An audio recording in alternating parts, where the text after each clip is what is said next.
बिस्मिल्लाहिर्रहमानिर्रहीम। अस्सलामु अलैकुम वरहमतुल्लाहि वबरकातुहू। There is none worthy of worship except Allah.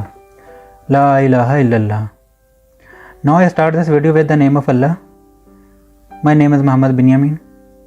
मैं अपनी आज के इस वीडियो में हज़रत इब्राहीम अलैहिस्सलाम की पैदाइश के वाक़े को तफसील से बयान करूँगा। इसके अलावा आप बताऊँगा कि नमरूद किस टाइप का बादशाह था और वो किस कदर ज़ालिम इंसान था और उसने कितने मासूम बच्चों को कत्ल करवाया था।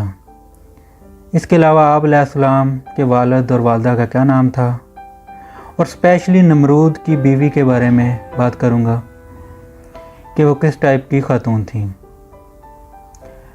हज़रत सालेह अलैहिस्सलाम के बाद अल्लाह ताला ने अपने बंदों की रहनुमाई के लिए हज़रत इब्राहीम अलैहिस्सलाम को इस दुनिया में भेजा। हज़रत इब्राहीम अलैहिस्सलाम बेबीलोन में पैदा हुए। बेबीलोन का मौजूदा नाम इराक है।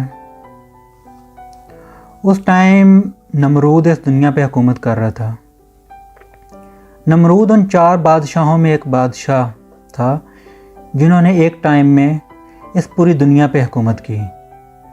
नमरूद एक इंतहाई ज़ालिम और जाहिल टाइप का इंसान था। नमरूद का वालिद का नाम काश था, जो कि नमरूद के बचपन में ही फौत हो गया, और नमरूद की वालदा का नाम सेमीरामिस था। सेमीरामिस एक बहुत ही हसीन औरत थी। नमरूद के वालिद के बाद उनकी वालदा सेमीरामिस ने बादशाह संभाल ली, जिनको सेमीरामिस क्वीन के नाम से जाना जाता था। एक बहुत ही हसीन औरत थी और जहालत इस कदर थी कि नमरूद ने अपनी वालदा, जिसका नाम सेमीरासम था, उसी से ही शादी कर ली। मतलब नमरूद की वालदा और वाइफ एक ही खातून थी। नमरूद ने खुदाई का दावा किया था और लोगों से कहता था कि वो उसकी इबादत करें, और जो लोग नमरूद की इबादत नहीं करते थे, जो नमरूद की पूजा नहीं करते थे, नमरूद उन लोगों को अपने जलादों के हाथों कत्ल करवा देता था। और मुअर्रिखीन ये भी कहते हैं कि नमरूद ने अपने हम शक्ल बहुत से बुत बनवाए और बेबीलोन में जगह जगह रखवा दिए, और एक बड़ा सा बुत बनवा के बेबीलोन के गेट पे हैंग करवा दिया कि बाहर से आने वाले जो भी लोग हैं पहले वो उस बुत की पूजा करेंगे, उसके बाद वो नमरूद के दरबार में आएंगे। एक दिन नमरूद अपने महल में सोया हुआ था कि उसने ख्वाब देखा। वो ख्वाब क्या देखता है कि मगरब से कुछ सितारे तलू हो रहे हैं और वो बुलंदी की तरफ जा रहे हैं, और जैसे जैसे वो बुलंदी की तरफ जा रहे हैं उनकी रोशनी बढ़ती जा रही है, और उनमें से एक सितारा जो सबसे ऊपर सबसे बुलंदी पर है, उसकी रोशनी इस कदर है कि वो उसकी रोशनी पूरी कायनात को रोशन कर देती है। नमरूद जब अगली सुबह बेदार हुआ तो वो बहुत परेशान था। उसने अपनी ख्वाब की तबीर जानना चाहा, जिसके लिए उसने बहुत से नजूमियों को अपने दरबार में बुलाया और उनसे अपना ख्वाब जो है वो शेयर किया। उन्हें अपने ख्वाब बताया कि मैंने ऐसे ऐसे ख्वाब देखा है, इसकी क्या तबीर होगी। हर नजूमी ने अपनी अपनी राय दी, लेकिन ये उनमें से एक नजूमी, जो कि नमरूद के दरबार में बहुत आला मकाम रखता था, उसने नमरूद से कहा, मेरे आका अगर इजाज़त हो तो मैं आपको इस ख्वाब की ताबीर बता सकता हूँ। नमरूद ने कहा, ठीक है बताओ तुम, मैं तुम्हें कुछ नहीं कहूँगा।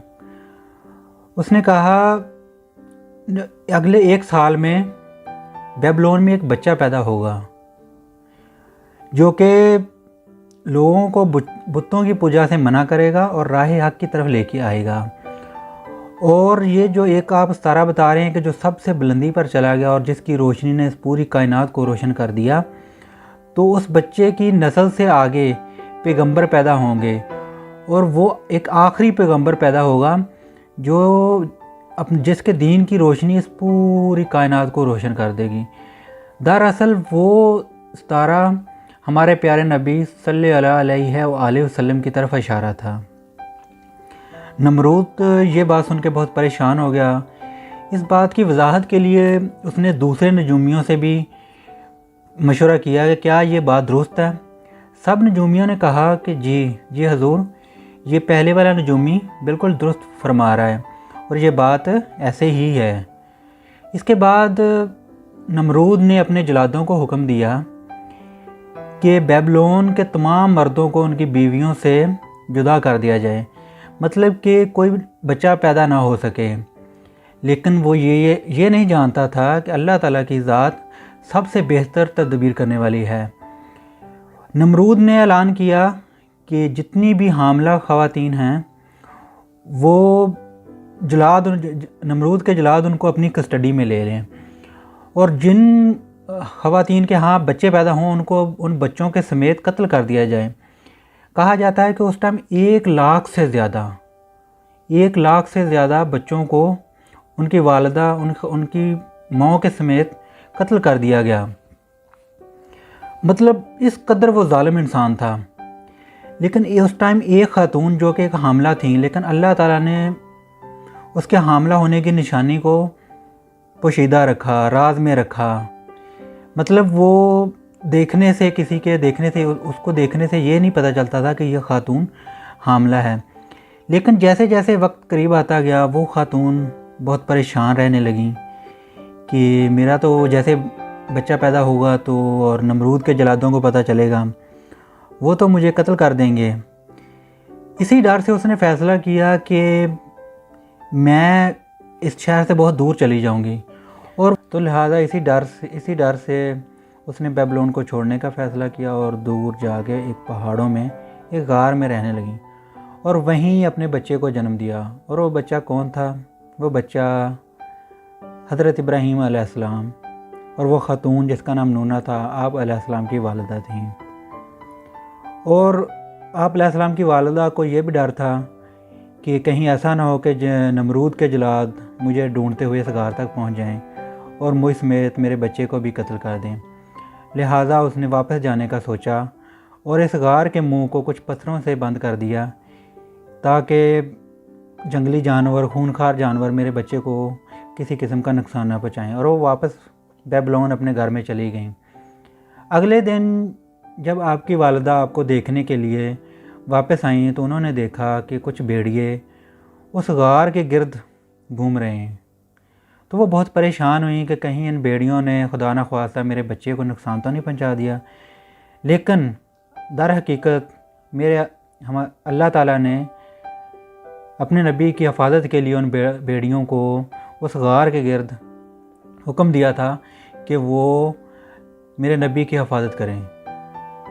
तो जब आपकी वालिदा गार में पहुंची तो उन्होंने देखा कि आप अलैहिस्सलाम अपना अंगूठा मुंह में लिए हुए हैं और उस अंगूठे से दूध जारी हुआ है। और यही आप अलैहिस्सलाम का पहला मौइज़ा था कि अल्लाह ताला ने आपके अंगूठे से ही दूध जारी कर दिया था।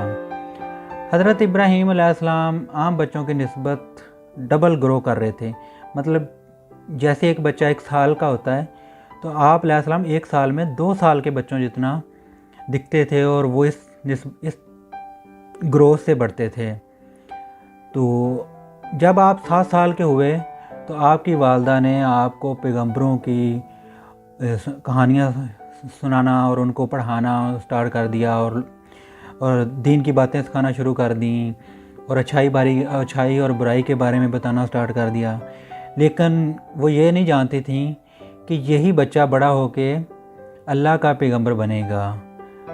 आप अलैहिस्सलाम उस गार में मुअर्रिखीन कहते हैं अल्लाह कमी पेशी माफ़ फरमाए कि 13 साल तक आप अलैहिस्सलाम ने उस गार में क़याम किया। अब हम बात करते हैं आप अलैहिस्सलाम के वालिद के बारे में। कुरान पाक में आपके वालिद का नाम आज़र बताया गया है, लेकिन बहुत से मुफस्सिरीन इस बात से इत्फाक़ करते हैं कि आज़र आपका वालिद नहीं बल्कि आप अलैहिस्सलाम के चचा थे।